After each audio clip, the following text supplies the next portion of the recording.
You ever get that one call that changes everything? The kind that starts with silence and ends with a truth you wish you didn't know. That's how it began for me. Midnight, rain tapping against my window, phone lighting up on the nightstand with my mom's name glowing like a warning. I almost didn't pick up. We'd been through enough already. Losing dad, watching her rebuild, trying to pretend that her new boyfriend, Daniel, was good for her. We told ourselves he made her smile again. We told ourselves she deserved peace. But that night, her voice didn't sound peaceful at all. Lena, don't open that file. Not tonight. That was it. No explanation, no goodbye, just fear, trembling on the other end of the line. I sat there for a long time, staring at the glowing laptop across the room. The file, the one I'd found earlier that day buried in my old account, the account Daniel used to freeload off of for over a year. Petty, right? Except this time, it wasn't just Netflix profiles or stolen passwords. It was a folder labeled "For Later." And curiosity, it's a dangerous thing when mixed with resentment. Because Daniel wasn't just some random ex. He was my father's best friend, the man who stood by us when dad died, who made mom laugh again, who made me believe people could be good. Until he wasn't, until he kicked her out. No reason, no warning, just gone. And now a file, a midnight warning, and the feeling that something I thought was over was about to begin again. It's strange how betrayal doesn't come all at once. It trips, slow, subtle, like water finding cracks in a wall, until one night, everything gives way. That's what this story is about. Not just betrayal, but the moment you stop letting people walk through your life like it's theirs to ruin. And maybe, just maybe, the moment you realize some truths were never meant to stay buried. By the time morning came, I finally understood why she told me not to open that file and how my father's death was never what it seemed.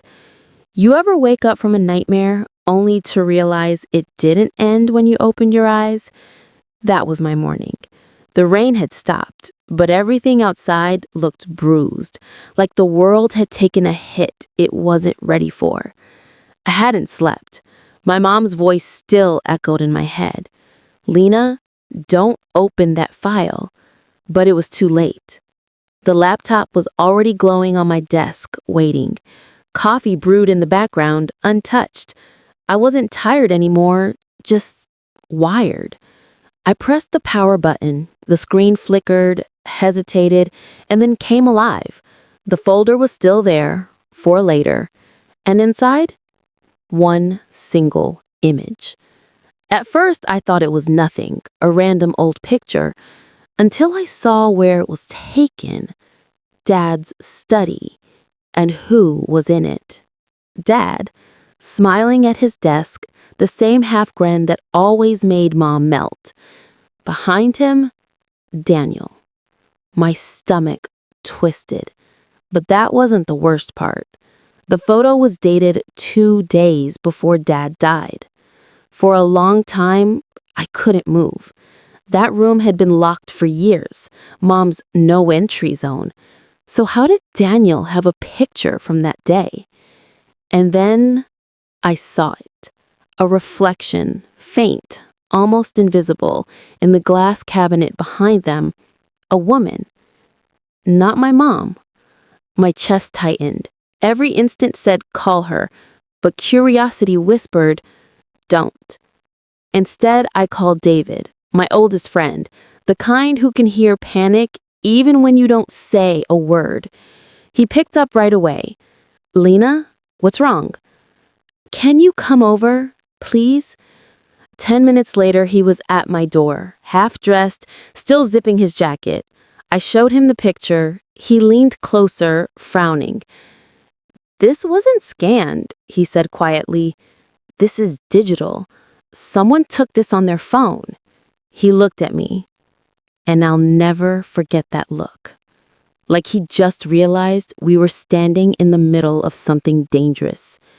Whose phone, Lena? I didn't answer. I couldn't. Because suddenly I understood what Mom's midnight warning really meant. Maybe she wasn't scared of me opening that file. Maybe she was scared of him knowing that I had already had. David's voice broke the silence. If he knows you've seen this, he's probably watching your system. I looked at the laptop, then at the window. Rain still trailed down the glass, slow, deliberate, like fingerprints. And that's when it hit me. It wasn't anger anymore, or even curiosity. It was fear, the kind that crawls under your skin and stays there. That afternoon, I learned exactly how Daniel was watching me and the price Mom had already paid to keep me from finding out. Have you ever had one of those days where your own house doesn't feel safe anymore? Where every sound makes your heart skip, every silence feels like it's hiding something? That was my noon. The air was heavy, the kind that hums with unease. David sat across from me, eyes glued to my laptop, fingers flying over the keys like a man trying to resuscitate a dying heartbeat. Then he froze. Lena, he's been here. My stomach dropped. What do you mean here? He turned the screen toward me. Your system logs don't lie. Daniel's IP address, the same one from your Netflix account, has been inside your computer for weeks. The words hit harder than I expected. So when I opened that file, David nodded. He saw it in real time. I felt the world tilt. Mom's voice replayed in my head. Soft, urgent. Don't open that file. Not tonight. She'd known. I called her. No answer. Voicemail. Again. And again. She's probably at work, I told myself, but deep down I didn't believe it. David leaned back, rubbing his temples. People don't hack their ex's kid's laptop just to snoop. He's not people, I said quietly. He's Daniel. We both stared at the photo still glowing on the screen. Dad at his desk, Daniel standing behind him, and that faint reflection of a woman who wasn't my mom. David's voice cut through the silence. Lena, do you think your dad's death was really an accident? The question hung there, thick and dangerous. I didn't answer, because I wasn't sure anymore. Dad was healthy, happy, alive in every way that mattered. And 2 days later, gone. Cause of death? Heart failure. No warning, no answers. And Daniel? He was the last one to see him. David closed the laptop gently, like he was sealing something we weren't ready to face. Then we start with your mom. The drive to her apartment was quiet, the kind of quiet that feels like a countdown. Clouds pressed low over the city. The world felt gray, like it was bracing for impact. Her car wasn't in the lot, but her curtains were open. The TV light flickered inside. I knocked once, twice. Nothing. The door was unlocked. Mom? No answer. Just the hiss of static from the TV and the cup of tea still steaming on the table. Then I saw it. An envelope with my name written on it in her familiar handwriting. I tore it open, hands shaking. Lena, if you found this before I call you back, don't panic. I just needed some time to clear my head. Trust me, you'll understand soon. David looked at me, searching my face. What does it mean? I folded the note slowly. It means she's keeping secrets, and Daniel's making sure we never find them. Before I could say anything else, David's phone buzzed. A text from an unknown number. 4 words. "You shouldn't have come here." The room fell silent. Only the static from the TV filled the air. Soft, haunting, endless. By the time night fell, Mom still hadn't called. And what we found waiting on her doorstep changed everything we thought we knew about Daniel. You ever notice how silence can get so loud it starts to sound like warning bells? That was the sound of that evening. The rain had eased into a mist that clung to everything. Thin, cold, relentless. Mom still hadn't called. David and I sat in the car, outside her building, headlights off, listening to the wipers scrape in slow, nervous beats. "She's fine," I whispered. Even I didn't believe it. David didn't answer. His eyes were locked on the stairwell. Then he said, "There, top step." Something white, a folded envelope damp from the rain. My name on the front. Mom's handwriting. We climbed the steps together. The streetlight above us flickered, buzzing like it wanted to warn us away. The note wasn't sealed this time, just folded once, edges soft with water. Her words ran across the page, messy and rushed. "Lena, if you're reading this, you need to stop digging. He's not who you think he is, and neither was your father." I read the line twice before my brain caught up, then again just to make sure I hadn't imagined it. "I'm going somewhere safe for a few days. Please don't try to find me. Destroy the photo. Delete the file. Some things don't stay buried for a reason." My hands were shaking. David's voice came low. "She's running." We scanned the street, empty cars, dark windows, no movement. Just that heavy stillness that sits in the air when something's already gone wrong. "Let's check inside," David said. Mom's apartment felt hollow, like the space had already forgotten her. Drawers half open, closet door ajar, her suitcase missing. On the counter, a family photo, me, her, and Dad at the lake. The glass cracked clean down the middle, splitting us in half. "She knew he'd come," I whispered. David opened his laptop on the table.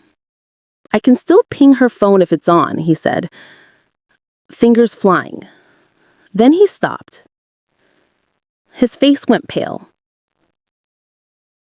"Device access denied. Remote session active," he muttered. I frowned. What does that even mean? "It means someone's already connected." He looked up, eyes hard. "Daniel's watching us. Right now."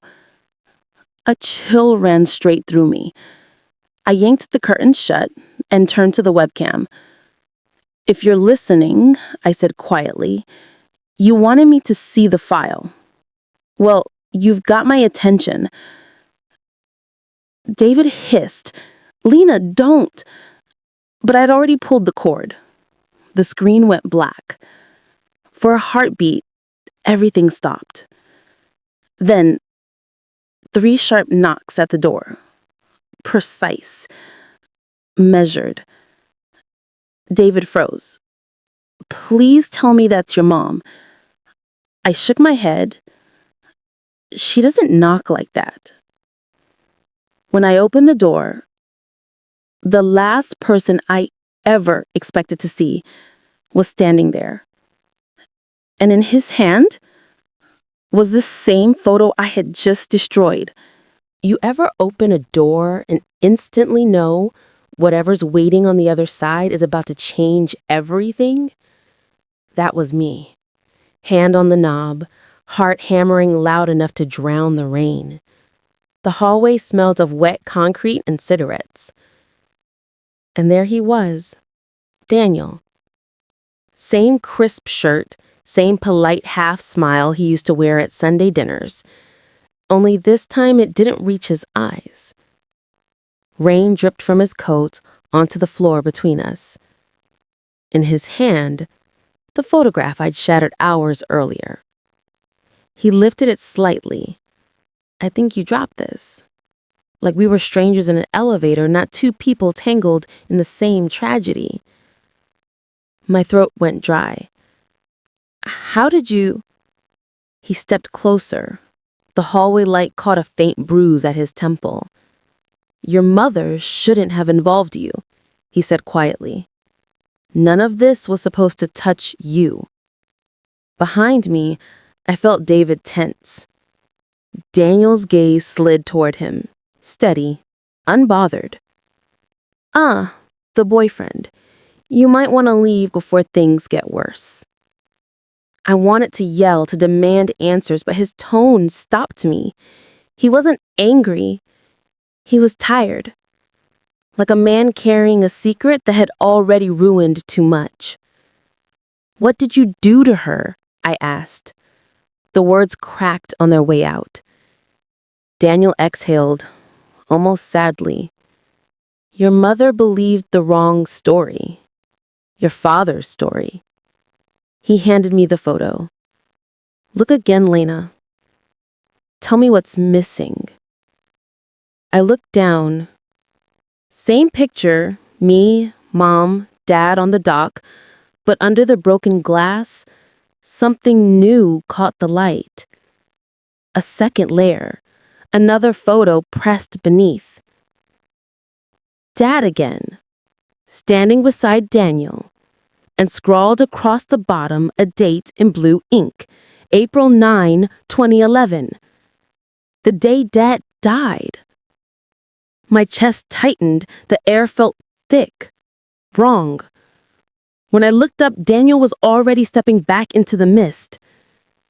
"There's a reason she told you not to open that file," he said. "She's not protecting you from me, Lena. She's protecting you from the truth." Then he turned and walked away slow, deliberate, like a man who knew I'd have no choice but to follow. David caught my arm. "Lena, don't!" But I was already moving, because suddenly I understood. The truth wasn't hiding in that file. It was buried inside this photograph, and Mom had gone to impossible lengths to keep it that way.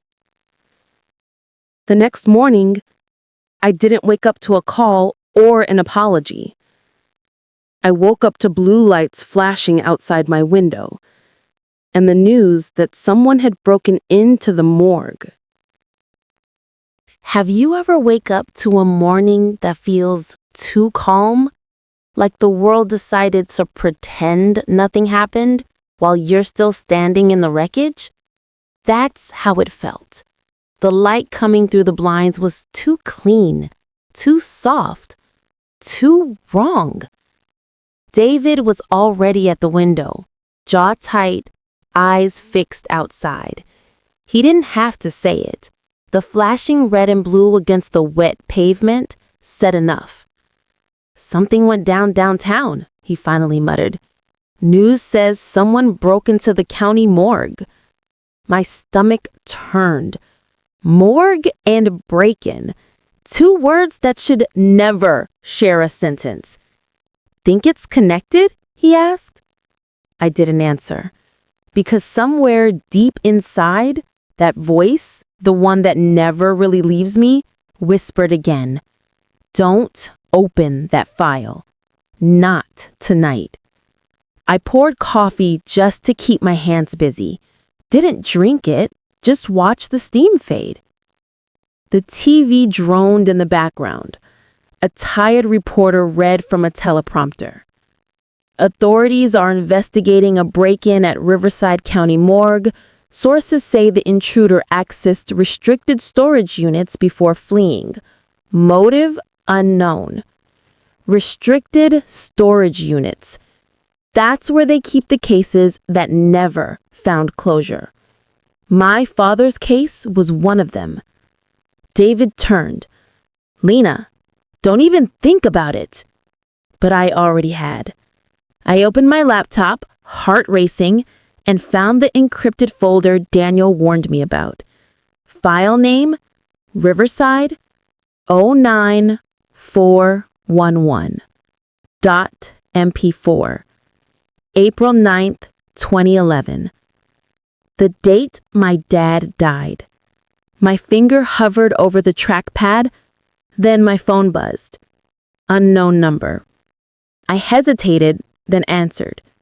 Hello? Static. Then a voice. Low, rough, urgent. If you want to know what really happened to your father, meet me at Riverside before sunset. Click. No name, no number, just silence. I stood there frozen, listening to the hum of the fridge, the rain outside, and the echo of my own pulse. David's voice broke through. You can't be serious. You're not going there alone. But something about that voice, it felt familiar. Not Daniel's smooth calm, older, worn down, like someone who'd been holding a truth for too long. I shut the laptop, grabbed my jacket. David caught my wrist. At least tell your mom. I met his eyes and said quietly, I think she already knows. By the time I reached Riverside, the yellow tape was gone, but waiting on the morgue steps was a single envelope, and on it was my father's handwriting. The morgue steps glistened with rain. Mist drifted low, wrapping the building in silence thick enough to choke on. The yellow tape was gone, just cold concrete, and one thing left behind. A manila envelope with my name on it, written in my father's handwriting. I stopped breathing. It felt like the world narrowed to that single spot on the ground. David's voice broke through. Lena, don't. But I did, because deep down, I knew whatever was inside was the only piece of him I had left. The paper was damp, edges curling like it had waited too long. I opened it. Inside, one page. The ink bled. Shaky but familiar. Lena, if you're reading this, I'm gone, but not forgotten. What you think you know about Daniel, about me, about your mother, it's only the surface. Don't trust the file. Follow the clues I left. But be careful. He's watching. Always. At the bottom, April 9, 2011. The day he died. David's voice trembled. This isn't normal. Your dad's been dead for years, Lena. I closed my eyes. Then why does it feel like he's still trying to tell me something? He shook his head. And you're just gonna follow it? Into this place? The morgue loomed ahead, gray, hollow, alive in that awful way empty spaces sometimes are. Every window felt like an eye. I have to, I said. We pushed through the door. The air inside was colder than I remembered. Sterile, metallic, wrong. No guards, no sound. Just the hum of a dying light and the echo of our footsteps. Then I saw them. Small envelopes, lined neatly along the floor, each marked with a date or a note, each in my father's handwriting. David whispered, Lena, this is insane. I shook my head. This isn't insanity. This is truth, buried where no one was supposed to find it. The last envelope was thicker, heavy. I lifted it carefully. It didn't feel like paper. It felt like a secret that had waited too long to be heard. I tore it open. Inside, a small black USB. Unmarked. David's voice dropped to a whisper. Please tell me you're not... But I already was. The moment I plugged it in, the screen flickered, and my father's face appeared. The first words he spoke made me wish I'd never pressed play. The USB sat in my palm like a live wire. Small, black, harmless at a glance. But my gut knew better. This wasn't just a file. It was a fuse. David's voice broke the silence. "You're sure about this?" I nodded, even though I wasn't. "Yeah, there's no going back now." Click. The drive hummed to life. A single file blinked onto the screen. APR 09 2011.mp4. The date. The day everything changed. I pressed play. The footage was shaky, like whoever held the camera couldn't decide whether to stay or run. Then it steadied, and there he was. Dad, sitting at his desk, face drawn, hands trembling.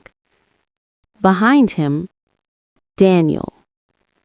That same composed, half smile he used to wear at family dinners. Only now, it looked colder, sharper. The lighting made the room feel claustrophobic, like even the shadows were eavesdropping. Then the camera shifted, and a woman came into frame. Not my mother. Something inside me cracked, the kind of crack you can feel in your bones. David's voice wavered. "You promised." Daniel's reply was calm, too calm. "It's already too late. Some things can't stay buried." The words landed heavy, not as a confession, as a threat. I froze the frame. David leaned closer, whispering, "Lena, he knew. He's been part of this all along." I shook my head, eyes burning. "No, he's been controlling it." When I hit play again, Dad looked right into the lens, like he was staring straight through time. "If anyone sees this, it's not just the truth. It's a warning. He can't be trusted. Protect her. Protect Lena." My breath hitched. Then the camera tilted, showing Daniel's face in full. Calm. Composed. Smiling. That same smile he gave me at the door. And suddenly, Mom's voice from that night didn't sound paranoid anymore. "Don't open that file. Not tonight." She wasn't warning me to stay away from danger. She was warning me it was already here. David spoke quietly, like he was afraid to break something fragile. "So what do we do now?" I looked at the frozen screen, at Dad's eyes, caught mid-blink, haunted, pleading, still trying to protect me after all these years. I said, "We find the rest. Every note, every photo, every clue he left behind." David exhaled, long and heavy. "And Daniel," I met his gaze and said, "For years, he's written the story, but now, he doesn't get to hold the pen." Outside, the rain softened to a whisper. Inside, everything I believed about my family had just come undone. By the next night, I found another file. This one wasn't from Dad. It was from Daniel. And it started with 5 chilling words. I knew you'd find this, Lena. I didn't sleep that night. How could I? Every time I closed my eyes, I saw Dad's face frozen on that screen, his voice echoing through the dark. Protect her. Protect Lena. By dawn, the house felt too quiet. Even the rain outside had stopped, like the world was holding its breath. David was on the couch, half awake, when I found the new file sitting in my downloads. It wasn't from Dad this time. The name read Lena.mp4. My heart stuttered. I hit play. Daniel's face filled the screen. Smiling, calm, almost casual. But his eyes were ice. Lena, he said softly, I knew you'd find this eventually. I've been patient. He leaned closer, voice dropping to a whisper that made my skin crawl. Your father made mistakes. Your mother too. And me, I did what I had to do. But now, the past is catching up. I froze the frame. David stood behind me, arms crossed, tension rippling through his jaw. Play it, he said quietly. The video continued. Daniel's tone shifted, almost tender, like he was trying to sound reasonable. You think you're uncovering the truth, but you're only chasing ghosts. What your father started, it's not over. And if you keep digging, you'll end up right where he did. Then, a faint noise in the background. Metal scraping, footsteps, maybe breathing. Daniel glanced off camera, then back at me. He wanted to protect you, Lena, but sometimes the truth isn't protection. It's punishment. The screen went black. No outro. No explanation. Just silence. David's voice was barely a whisper. What the hell does that mean? I didn't answer, because deep down, I already knew. This wasn't over. It was a warning and an invitation. I looked out the window. The morning light had turned gray again, heavy and unwelcoming. I said quietly, Daniel's not just watching. He's leading us somewhere. David frowned. And you're planning to follow? I nodded, because for the first time, I could feel it. Dad had left a trail, and Daniel was daring me to walk it. And I would. Because the one thing I'd learned by now was this. Daniel might control the game, but he'd forgotten who taught me how to play. By the next morning, I found the first clue in Dad's old briefcase, a key with no lock, and a note that said only one word, Ravenwood. The morning light spilled through the blinds, thin and unsure. Like even the sun didn't want to disturb what was waiting in that room. I hadn't slept. My mind was still running loops around Dad's notes, the videos, the photos. Each one a breadcrumb he'd left behind, each one pointing straight back to Daniel. David had turned my living room into a war zone of tech and coffee cups. 3 monitors glowing in the dark, cables snaking across the floor. He looked like a man trying to outcode a ghost. Okay, Lena, he said, rubbing his eyes. This note your dad left, the one from the morgue steps, it's not just a message.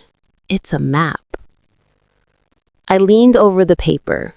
Numbers, letters, coordinates that didn't make sense until they did.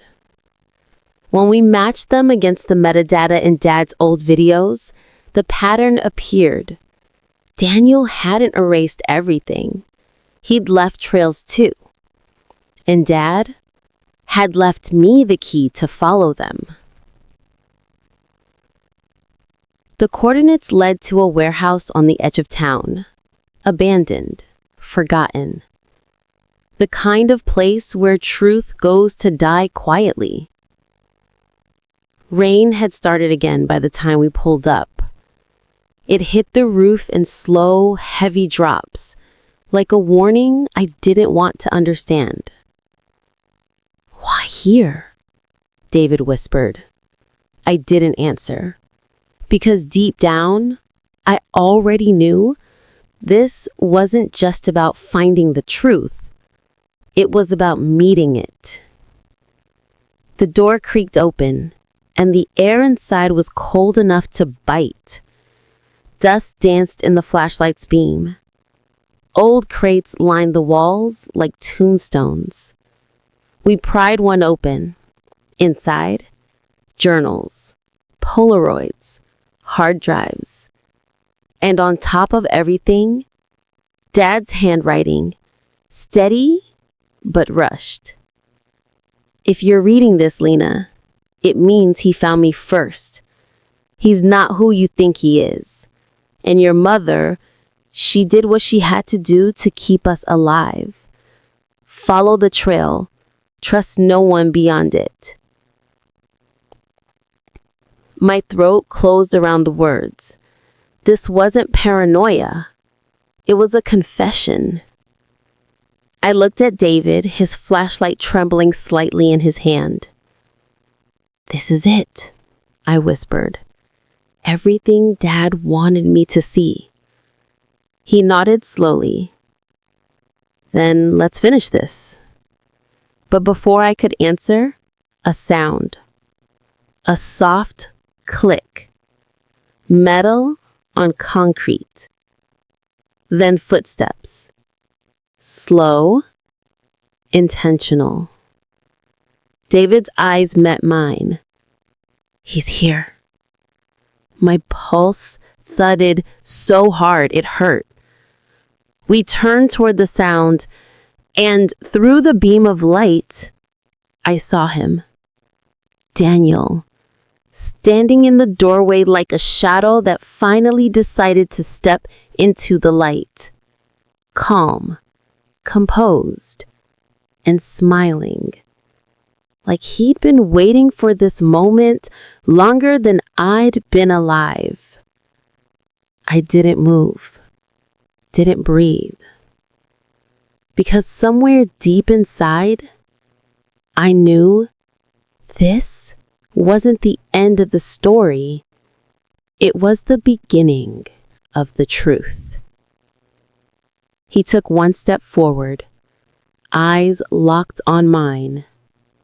"Welcome to the real story, Lena." And for the first time, I wasn't sure if I was the hunter or the bait. Like this story? Hit like, drop a comment, and subscribe to join the journey. Welcome to Intiqara Stories.